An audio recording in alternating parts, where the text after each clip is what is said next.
Today, Senator Jackie Rosen introduced a resolution condemning the president's reported $230 million demand from the Justice Department, as restitution for the federal investigations into him. Now, Rosen tried to pass the resolution by unanimous consent. Republican Senator Rick Scott objected. Here's Senator Rosen's response. By blocking my resolution, Washington Republicans are saying that they approve of Donald Trump paying himself a multi-million-dollar settlement using taxpayer dollars. Millions of Americans are missing their paychecks, worrying about paying their bills, losing their SNAP benefits, and wondering if they're going to be able to afford their health insurance next year. My Republican colleagues like to stand up here and talk about cutting wasteful spending. This $230 million, I would argue, is exactly that. It is notable to me that Senator Rick Scott of Florida gets up there. He doesn't actually interact with the resolution at all. He simply gets up and objects to it. And I also think it's notable, Simone, that you're seeing action in both chambers, right? That at the same time that Jackie Rosen is introducing this resolution, you also have House Judiciary Dems calling on DOJ officials to reject Trump's demands for the payout. That is both Raskin and Garcia. I had Raskin on with me earlier, and one of the things he said that sort of I had not realized was we don't know if this check's already been cut.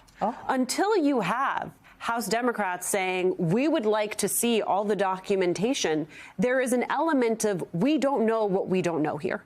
I never thought about that. We actually don't know what we don't know. I mean, this resolution should have been a layup, frankly, right? It should be something we can all condemn, especially in the midst of a government shutdown. The president should not be getting $230 million from the taxpayers when many of the taxpayers themselves don't know where their next paycheck is going to come from, yet they're still being asked to go to work on behalf of this government. But it takes me back to where I started today. And it's like, again, the Constitution has not weakened.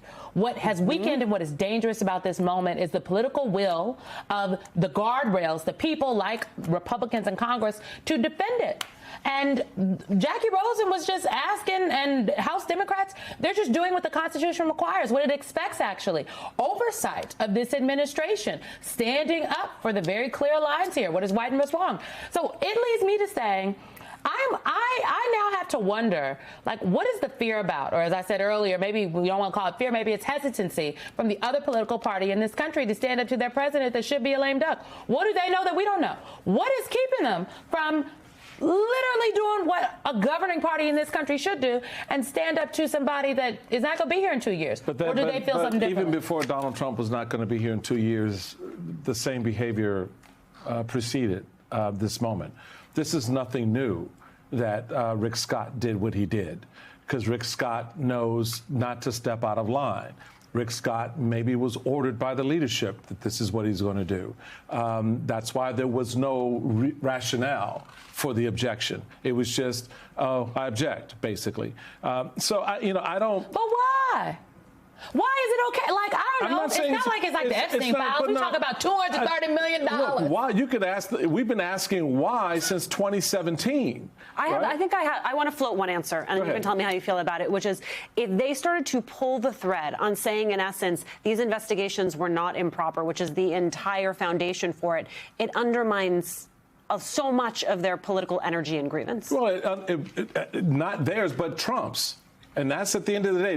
They don't want to undermine Trump. When you look at this, this was a resolution just condemning the act. It didn't call for a full-throated investigation, as we just leveled on the table. It didn't say any kind of snap on a hand reprimand. It just condemned, say, you shouldn't do this. But to your point, maybe they already have, and that's the point.